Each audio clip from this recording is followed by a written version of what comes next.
હોલસેલમાં લઈ લીધા ભાગના પડીકા અને લઈ લીધો હાથમાં ચોકલેટનો ડબ્બો. Good morning Surendranagar. આજ સવારમાં ઉઠીને નીકળી ગયા હતા વઢવાણ જવા માટે. વઢવાણ જઈને જોયું તો ગેટ સરસ મજાનો હતો અને બાજુમાં જ આવેલી છે ગેબલ શપીની દરગાહ. દરગાહથી થોડાક જ આગળ જશો એટલે સરસ મજાનો આપણો વઢવાણનો શાન એટલે ભોગાવાનો નજારો તમે જોઈ લ્યો. સરસ મજાનું સુંદર વાતાવરણ થઈ ગયું હતું, વરસાદ આવે એવું, અને બંને સાઈડના વ્યૂ તમે જોશો એટલે ઊભું રહી જવાનું મન થઈ જશે તમને અહીંયા જ. પાણીની ટાંકી જોઈને શોલે પિક્ચરનો ડાયલોગ યાદ કરો મારા વાલા. તો મળી ગયા કાળુભાઈ, જતા હતા સ્કૂલે છોકરાઓને લઈને. એક બાપ ઉપર કેટલી જવાબદારી હોઈ શકે છે તમે જોઈ લો. આ તો વિડીયો જોઈને છોકરાઓ થઈ ગયા રાજી રાજી. હેલિકોપ્ટરમાંથી ફાઇનલી ઉતારી લીધી સિમેન્ટના થપ્પે. બાજુમાં જોયું તો એક ભાઈ મોઢે રૂમાલ બાંધીને બેઠા હતા ને કે આવી જાવ વેલ્ડિંગ કરી દઉં. વઢવાણમાં વેલ્ડિંગનું કામ એકદમ જોરદાર છે ને સાથે કહી દઉં કે અહીંયા સરસ મજાની ઢોણીઓ પણ રાખે છે, તમારા ઘરને ચાર ચાંદ લગાડી દે એવું. અને વેલ્ડિંગ કરવા માંડ્યા પછી તો ભાઈ જબરજસ્ત, તમને કે લેતા જ જાજો. આમની દુકાન આવેલી છે વઢવાણમાં. તમે સિયાણી રોડ ઉપર જ્યારે જશો આ બાજુ બસ સ્ટેન્ડ આવેલું છે વઢવાણનું, ત્યાં જ એમની દુકાન આવેલી છે સરસ મજાની. બાજુમાં જ આવેલું છે આપણા મિત્રનું A1 સલૂન. સલૂન માટેનું બેસ્ટ કામ રહેવાનું છે. અને અહીંયા વાળ કપાયા પછી મોઢું લૂસવાનું તો ભૂલતા જ નહીં હો.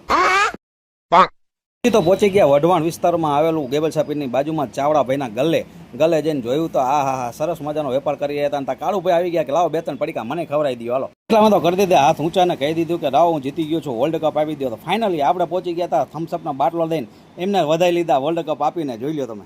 હાથમાં હતા ઘણા બધા નાસ્તાના પેકેટ, પણ મને એમ થયું કે નાસ્તો તો કરું કે પાણીપુરી ખાવું, નાસ્તો કરું કે પાણીપુરી ખાવું. પછી ફાઇનલી નાસ્તાને કરી દીધો ઘા પડીકાનો અને હું પહોંચી ગયો પાણીપુરીની લારીએ.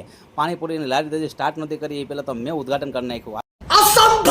લારી ઉપરનું નામ જોઈને આવી ગયું મને યાદ કે પૂનમબેન વાળા ના, આ તો પૂનમ પાણીપુરી વાળા જે ઉભા છે વઢવાણ ગેબલ શપીની પાસે.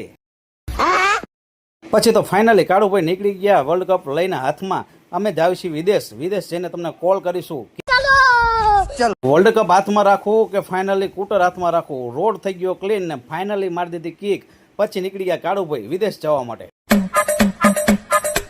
ડીમાર્ટની સામે ઉભી રહી છે કુળદેવી પૂરી શાકની લારી. એક નંબર હો પૂરી શાક, ખાવા હોય તો ત્યાં જાજો. ડીમાર્ટ પહોંચી ગયા હતા અમે ફાઇનલી ખરીદી કરવા.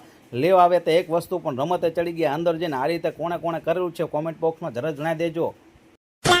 ડીમાર્ટમાં આવે એટલે તમારે પણ આવું થતું જશે કે લેવા આવો છો એક વસ્તુ અને લઈ લીધી. તમે જોઈ લ્યો કેટલી બધી વસ્તુઓ. ઘરેથી મંગાવી એવી વસ્તુ એક અને લઈ જઈ 30. આ છે ડીમાર્ટ ધીસ. હે ભગવાન તેરી લીલા અપરંપાર હે.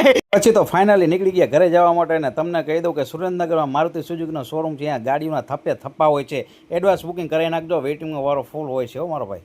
આવું ટ્રેક્ટર એક દિવસ લઈને જવું છે હસુભાઈની દુકાને ગાંઠિયા ખાવા માટે. હસુભાઈ પાસે પહોંચીને કીધું કે હસુભાઈ ગાંઠિયા ખાવા માટે ટ્રેક્ટર લઈને આવું. હસુભાઈ તો કે સાફ કરી નાખ્યું, બધું કમ્પ્લીટ થઈ ગયું, કાલ આવજો.